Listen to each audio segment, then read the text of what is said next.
Hi guys, and welcome to my review of the EPZ Q1 Pro.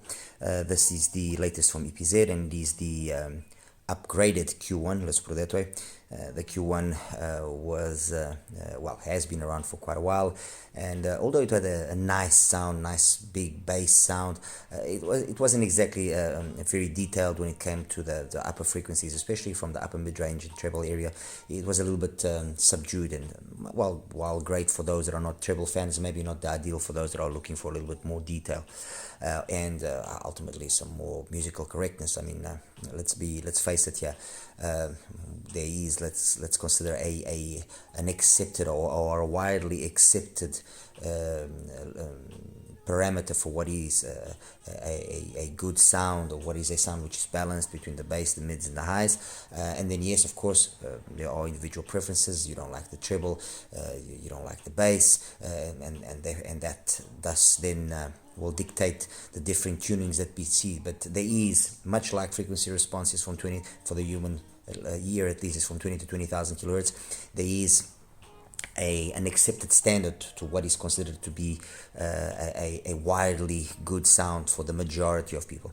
And the Q1, as I was saying, didn't exactly fill that parameter to the ideal.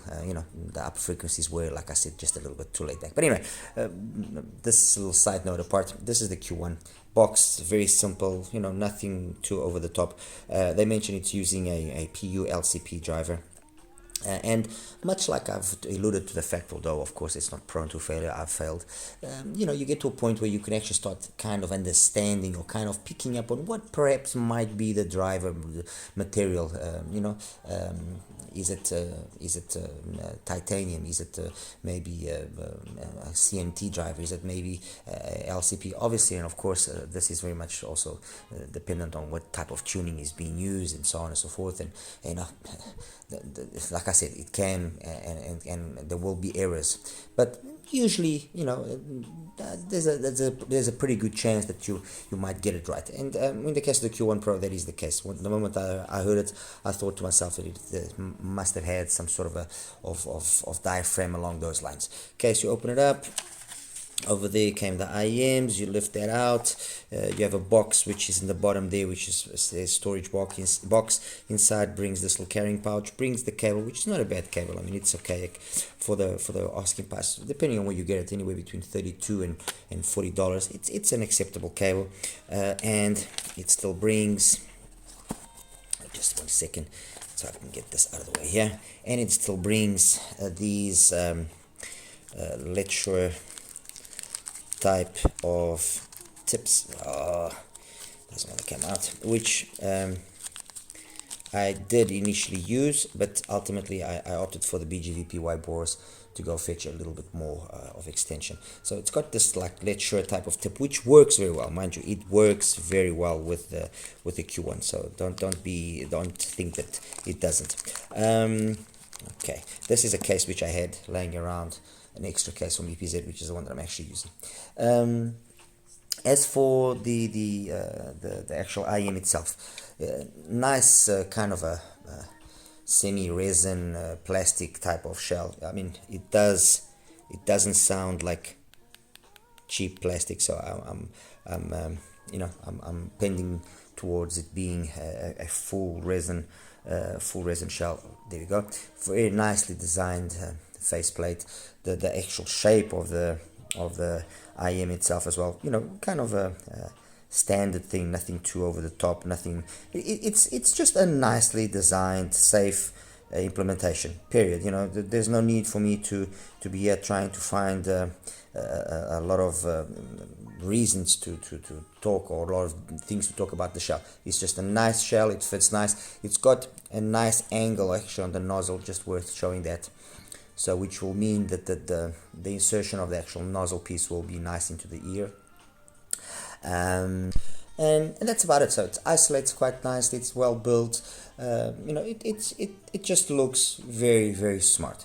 The cable that I'm using is also an EPZ cable. It's a DP11 cable. It's got modular plugs.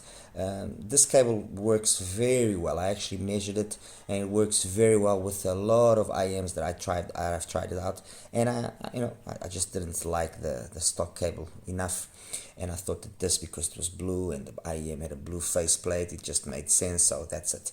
I just used it, and period. Did it improve the sound in any noticeable manner? I'll be honest with you, no, it didn't. That's the reality. There's no point in me trying to tell you that it did, because it didn't. What did improve the sound was the usage of these whiteboard tips.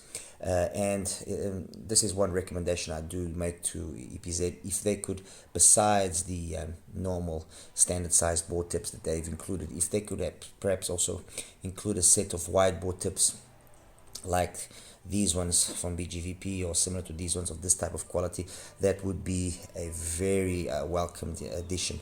I think a lot of people, once they tried the whiteboard tips on the Q1, they'll be very impressed. Anyway, what have I selected for us to kind of position here better the Q1 in terms of sources? I used my trusty NX7 with the Yuki, the Cayenne RU7, and as well the full Snowy Night. Two of them are using Cirrus Logic chips, the full and the Yuki, and this one is using a one DAC implementation, a one bit DAC implementation. The topic, we already know what it is about. And then for the AKM usage, I opted for my Q15. I've got on the top the Reacher, the SG01S. I've got the ISN Neo 1. I've got afterwards on the middle there an IM that has become very much forgotten, but it made sense to be here, which is the HIFI, the C3 Plus. Apologies, I said C3 Plus, but no, the C3, my apologies. The XLS X1, the Mark III version. On the far right, the RTR2. And then in this front row, I've got here the G10 from EPZ. I've got the Puller PA01. I've got the SimGot EW200. The Q5 from EPZ. The the TRN Conch, and of course the EPZ the Q1 Pro. Some of them are here for obvious reasons. It made more than sense for me to compare the Q1 with the G10 and with the Q5. And the reality is they are very, very similar, with not a huge difference between them. Some IEMs, I've got them here because I was asked, the case of the Reacher, the SG, the 01S, and then the others I selected the Neo 1 because I thought it would be interesting to compare something with a slightly different tune to this, to see how it matched up. The C3 for being the forgotten one, basically. The Mark III from XSL, because it is a very, very good IM, and an IM that has an amazing driver inside. And although I'm going to compare and talk about it in its stock format, modified, it can become an absolute beast. The R2, because again, it's the latest release from RT, single dynamic, made sense. And then the CVJ, here I go again, the TRN, the Conch, and the SimGot as well, for reasons that, the SimGot being one of the references of single DDs up to this price range of about $40-$45. The Conch as well, for being an IM that for the price, which is around $30, is extremely well accessorized. The cable, which is modular, tips, I mean, fantastic IM with detachable nozzles, really, really, really good IM, really good IM. And the Puller, because of all the traction that it's also been getting from its bigger brother, the PA02, which, by the way, has got a brother from another mother, let's put it that way, but I'll leave that for another small video.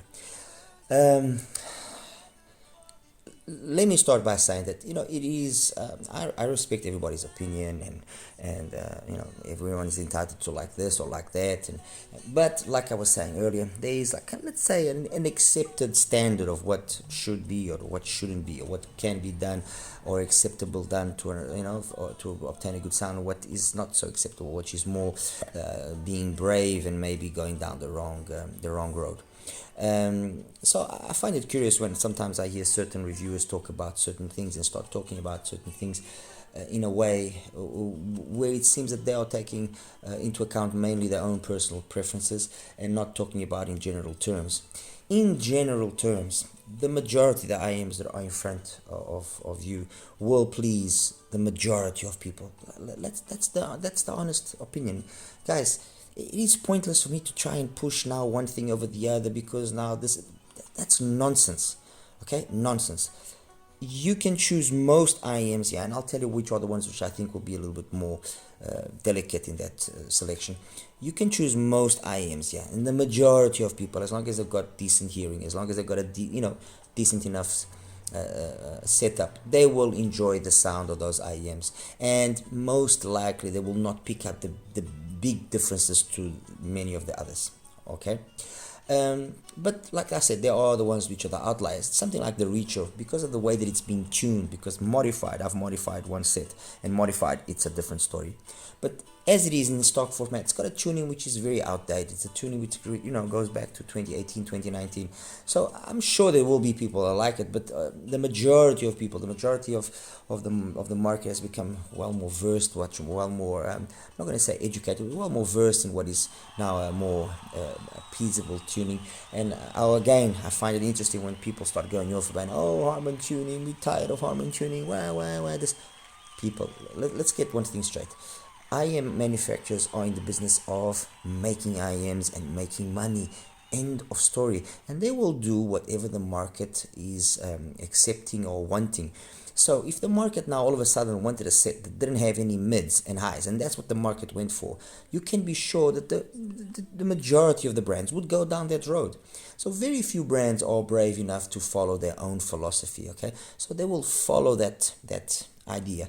In that aspect, I have to say that Richo does follow their philosophy. They stick to their tuning. They haven't adapted themselves to the more mainstream kind of Harman tuned. So easy, that's it. You either like it or you don't like it, all right? So that's an iron that perhaps you might have to be a little bit more careful with selecting it. Another iron that maybe you will also have to be a little bit more careful with selecting it, that it might not satisfy you 100%, is the MK3, from the X1 MK3. Okay, and the reason basically is that it's got a fantastic bass, fantastic mids, but it's not as detailed up top, and so I fear that some people will think it's not technically capable, or this or that. Okay, so that's another item that might be something that might not be accepted by many, but then and of course, people that are younger, that have more hearing capabilities, will probably consider some of the or some of what I'm going to say overly bright. But if you take, for example, the EW200, you take the Q5, you take the Conch, and you take the Puller, these four sound very, very similar. The differences are mainly in the upper mids and treble, very small, slight differences. But these four are very similar, and these four will be liked by most people. So I find it curious when I start hearing some people saying that, oh, the EW200 just walks all over the EPZ, the Q5, because the Q5 doesn't. I'm just going to say the following.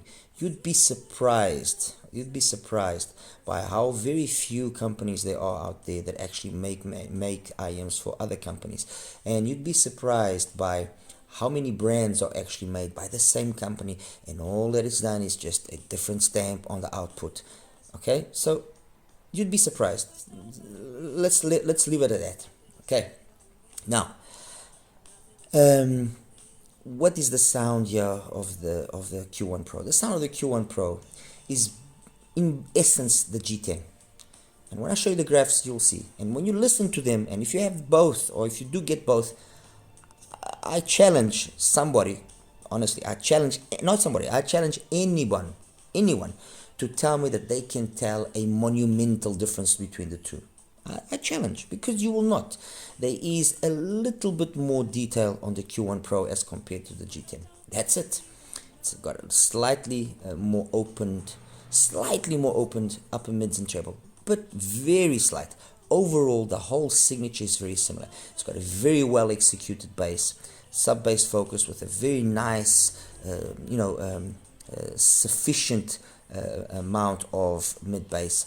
It's flat by 200 and just over 200 hertz. It's flat, so there's no bleeding to the mids. The mids are executed perfectly. Nice female vocals, nice male vocals. Instruments come across perfect. Great extension, starting with the upper mids and the treble. No real sibilance, no harshness, nothing. Very nice sounding IEM, the Q1 Pro. Very nice, very safe, very correct. There's really no fault or major fault, at least, that you can point at it. Okay, and then it's just in the past 10K, let's say, frequency, that you start seeing that it doesn't have as much twinklies and sparkles. Now, mind you, that's me with my hearing, with my setup, that I noticed that. If you are younger, maybe you won't. Again, let me point something else. It is all dependent on what source you use. So if you have an IM which is, let's say, has a tendency of being a brighter sounding IM, something like the SIMGO or the Q5, perhaps, I'm just suggesting, perhaps, if that is not what you like, but you don't want to lose a lot of that detail, then maybe select a warmer sounding source. So maybe go for something like an AKM, or go something which is implemented with AKM DAC chips, or maybe go for something like the Cirrus Logic DAC dongles, which are kind of an in-between. If you choose ESS, the likelihood is that you will compound further that brightness of the sound. That's not to say that they are not nicely executed ESS. They are, but it's known. It's a known fact. ESS has a tendency of being a more clinical, cold sounding type of sound. AKM a warmer, more tonally musical, and the CSS, the Cirrus Logic, kind of like an in between. So 43131, 43198, that kind of stuff. Okay, so depending on what you have, you will also get different results. Okay, now, so the sound between the Q1 Pro and the G10 is very similar. The sound between the Q1 Pro and the Q5, you notice that has got more details up top. Okay, now, again, let me repeat. I'm going to make sure that it gets drilled into you guys' head, so that you don't then say I didn't say it, or I didn't mention. If you are a younger individual, probably you still have your hearing capabilities to their fullest. Something that unfortunately, I can go up as far as 15K, and that's it. And again, depending on your music style, you will notice, or you will say perhaps that this is overly bright, or you will say that the EW200 is overly bright. Okay, now, the reality to my ears, with my music, with the setups that I chose and I selected, I found that to be more open sounding than the Q1 Pro, more twinklies, more sparklies. That's it, more air.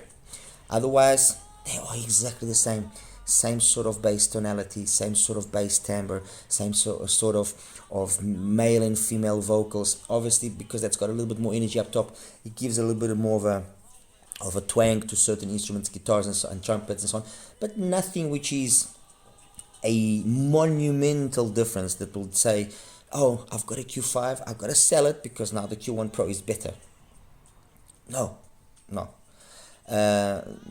They are, if anything, and if I want to be absolutely correct, I would say that they are complements to each other. Okay, that I think is the more correct thing to say.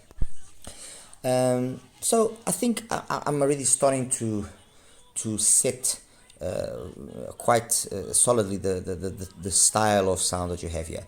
You've got a safe type of tuning, which has got a very well executed bass and mid-range with enough treble energy to complement those other two bands of frequency, and to just bring us a very nice sounding musical sound, which I've sounded a little bit redundant there, but you guys get the idea. That is very fatigue free and will please you for hours. Okay, that's the truth. I mean, every time I put the Q1 Pro, I get to the point where I even fall asleep. That's how relaxing it can actually be in its presentation. Okay, now going through then quickly with the IEMs that are here, so that you guys get an idea and how I feel that this IEM compares to those.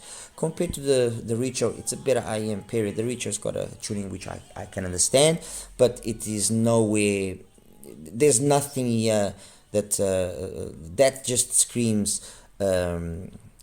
colored, muddy bass by comparison, not enough details, and when you push it, it starts shouting. So there's no comparison.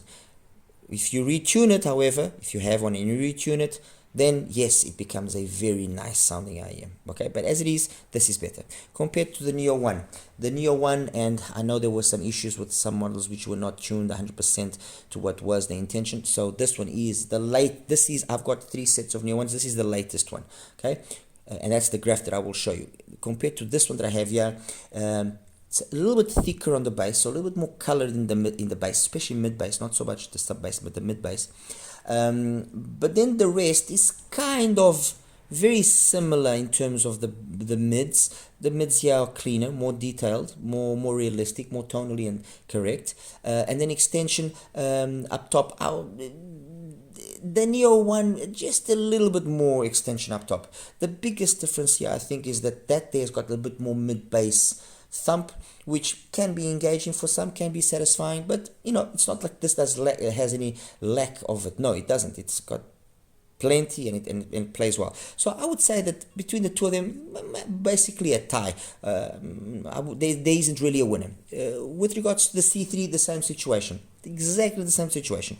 Again, it's a tie. The C3 just doesn't have as much, it's a little bit more closed down in its upper mid-range and treble as compared to the Q1, but not monumentally different. Compared to the XSL, the X1, again, the upper frequencies here are more detailed, it's more open, more engaging. The bass there, you feel that it's got more guts, more cubic inches. And if you have the right source, trust me, that's an IEM that, for example, if you have an ESS, it benefits from having an ESS DAC dongle. It opens up the sound a bit more at the top and makes that disparity become less. That there is a beast. It's also a little bit more expensive than this, to be honest. I mean, that's $50. This is about 45. This is about 40, 35 to 40. This is about 45. That's about 50. That's about 45. This is about 38 to 40. About 50, also one of the more expensive ones. 40, I've seen it as low as 35 sometimes. $50 and about $30. So they all kind of sit around the price of the Q1, which is roughly around the $35 to $40 bracket, depending on where you get it. And finally, the RT, very much the same situation as with these two. So it's not like this one, the Q1 Pro, in my opinion, and with what I listen to, beats outright the Richo, the SG, and then compared to the Neo, the 10 HIFI and the RT, they are kind of very similar. If I really have to make a big argument, I would say ultimately the one that comes the closest to the sound here of the EPZ and even at times beats it is the RT. So I would say that this is the first of that group, of this group here. And with regards to the X1, ultimately this comes out on top because it's got more details. Okay, so of that whole group, the one that is the top dog, let's put it that way. And please don't forget, this is to my ears, okay, and taking into consideration what I think would be more widely accepted. Although, as I also mentioned, I have got a very special place for the X1 because they can be an absolute beast once you just trust me, beast is the RTR2. Okay, in this front row here, compared to the G10, I really said that they are. It's basically the same IEM, very similar, just a little bit more detail here. Okay, that's it, but very similar.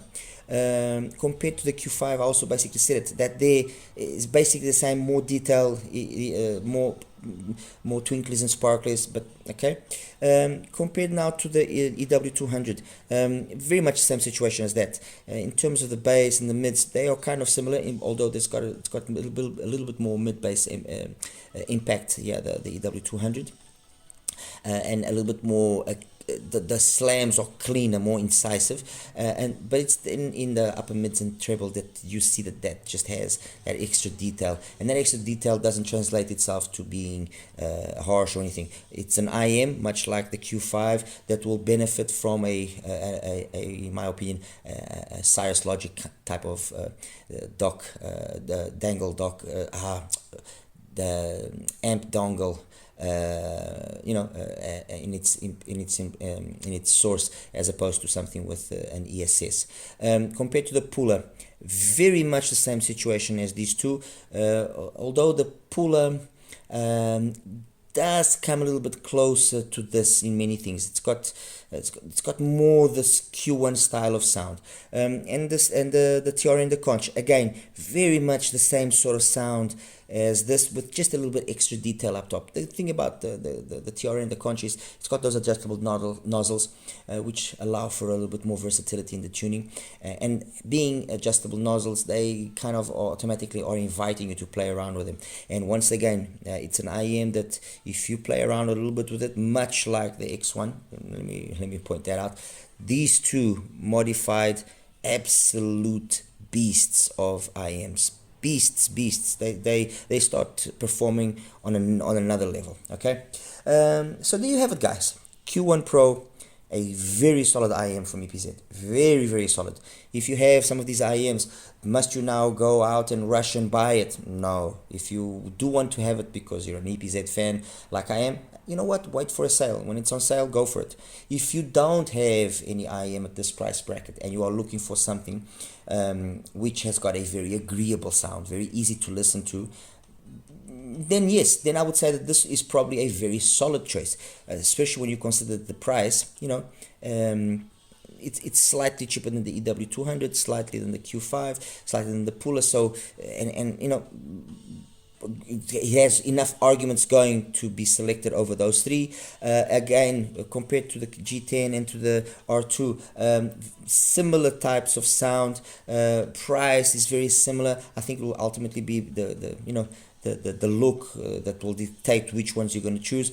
Compared to the Conch, that's where maybe the difficulty will be a little bit added, because while these three are slightly more expensive, these two are about the same price. This one is cheaper, so that's a plus point, and it's got those adjustable nozzles, which makes a very solid argument.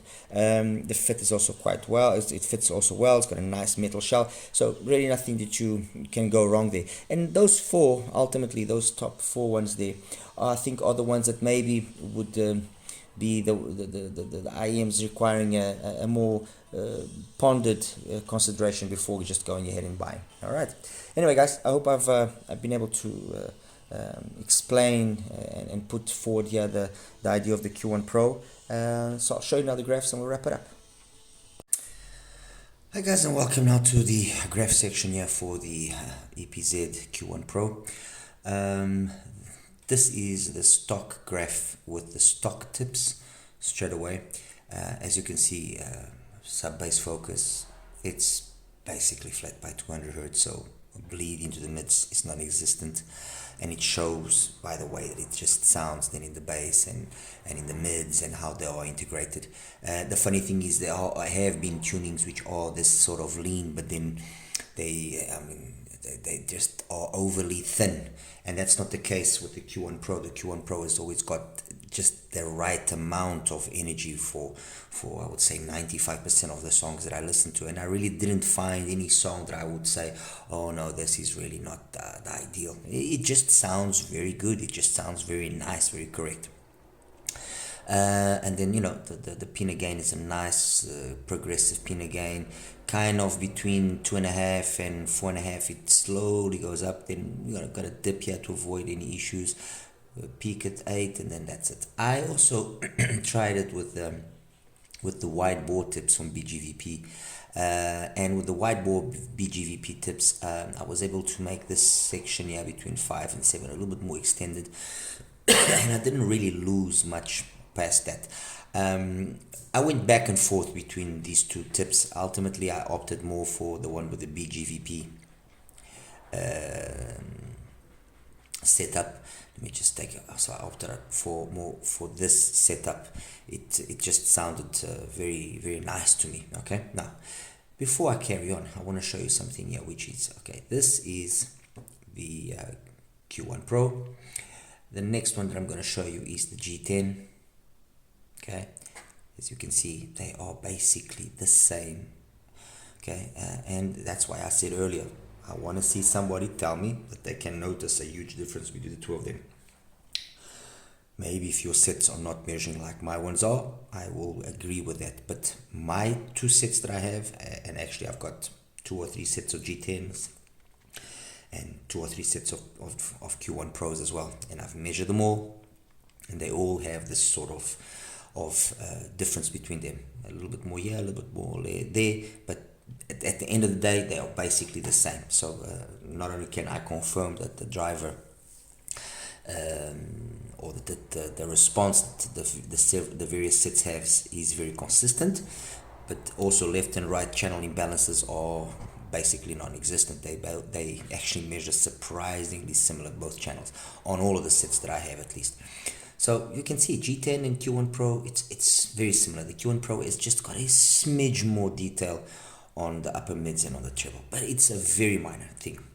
And the one that I've now placed is the Q5. Let me just take away here the Q5, as you can see as well, the same sort of bass.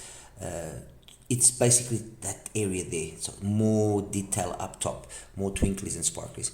Interestingly enough, when I put the Q1 Pro with the wide bore BGVP tips, you can see that they become even more similar to a certain extent. All right. Anyway, that's that part out of the way. Let's compare it now, and I'm gonna look. If you guys want me to compare with the BGVP tip, I can do it, but I'm gonna compare it with the stock tip. Starting out with the Richo. This is the Richo. I think the graph is self-explanatory. It's way too much mid-bass, way too peaky, this area between 2.5 and 4.5. It sounds fine, but not the ideal. Let's put it that way. Okay. Compared to the tin HIFI, this is C3. This was actually an interesting one as well, as I mentioned earlier. As you can see, very similar, but although they are measuring quite equal, as you can see, the Q1 Pro has got a little bit more detail in the upper mids and in the treble, just a little bit. It's got more difference than the difference that exists between the Q1 and the G10. Let's put it that way. So if I take the G10, the Q1, and the C3, they graphically are very similar, very similar, but without a doubt, the two most similar ones are the G10 and the Q1, and the C3, you can easily identify that you have now got the C3 in your ears, okay? So that's the C3 out of the way. Let's now put the RTR2. I wouldn't really say that the RTR2 has got more bass. It's the upper mids and the treble that are a little bit more relaxed. So you get the perception that the bass is thicker or more intense, but that's not really the case. Now, the balance between either one of these two sets is very good, very good. It's just that in the case of the EPZ, the Q1 Pro, you get just that little extra more engagement, which makes it just a little bit more satisfying than the RT. But the difference is, again, like I said earlier, these are not huge monumental differences, guys. They aren't, okay? So that's that one out of the way. The next one is the XSL, the MK1. Let me just change the color here and make it a little bit more visible. There you go. Definitely up top in terms of the upper mids and treble. The X1 doesn't have the same sort of energy as the Q1 Pro. Bass wise, you would think that there isn't much of a difference, but you notice that there's a bit more bass. Let's call it bass potency, if that's the best possible word. This here is just a measurement issue. I was trying to get this out of the, to not show, but it will either be a little bit less here, a little bit more there, but this is basically flat, so don't worry about that. So that's the XSL X1 out of the way as well. Next one is the puller. Actually, before I show you the puller, let me show you here the Neo. So this is the Neo, and I'm just going to change the color to something which again is more visible. The Neo doesn't have, it's got more bass, more mid bass, sorry, but the difference is not as big as what you'd think here. And surprisingly up top, like as I mentioned as well, they are very similar, very, very similar. They trade blows. It's just that because there's not so much mid bass on the Q1 Pro, it cleans up the mids more and the highs on the Q1 Pro, and so it sounds a little bit more open, but the difference is not a big difference. Okay, so that's the Q1 Pro, which then leaves us with the SIMCOT, the EW200. Okay, it leaves us with the puller, which I'm also going to put up. Okay, and leaves us with the Q5, which I already showed you. The EW200 and the puller, as you can see, and I've also got the TRN to show you. Actually, let me just put it up straight away. So this is the TRN. As you can see, that these three, the TRN, the puller, and the EW200, they all are very similar, and even the if I actually add the Q5 just for the sake of adding it up here, the Q5 as well, all of these 4 IMs are very, very similar, and the differences between them are very minute. The differences will be dependent very much on what is the DAC and what is the tip that you use. Okay, but these 4 are very close. The puller, which is the one in black, let me just take the other 2 quickly out of the way here so we can compare. The puller, you notice it's got more bass, and it's also got more extension up top. That's it, it's as simple as that. The EW200, the same situation, cleaner bass, and a more linear execution of upper mids and treble. Okay, and the TRN, the conch, the same situation. The conch between the EW, the Q5, the puller, is probably the one in which the treble sounds just a little bit less polished than the others. Okay, but on the other hand, it's also the cheapest, and it's also the one that's got it's also got removable nozzles, which allow for a little bit of a retune. And much like the X1, when you play around and you start retuning it, it is quite incredible the results that you get. Let me just quickly show you here, just for the sake, since we are here. So TRN, conch, so you guys can see how retuned the sort of results we can get. And I believe, excuse me, sorry. Yes, this was one, and and the other version, I actually did 2 retuning, and 2 retunes. This one, yeah, exactly. Okay, so the first retune, let me just, which is the one that I've already put up, which is in there in brown. This little bit of a dip that existed here, and this loss as well of a little bit of air up top, surprisingly just takes away that lack of polish that you find in the stock version. It just makes it more, it just sounds more mature, if for lack of a better word. Okay, it sounds incredible modified. And the XSL X1 also with a little bit of a mod sounds very, very impressive. But anyway, that's not what we are wanting to know. This was just a little side note of mine. The truth and the reality is this: EPZ with the Q1 Pro have given us an IEM that, although very similar to two of its siblings, does have, I guess, its reason of being.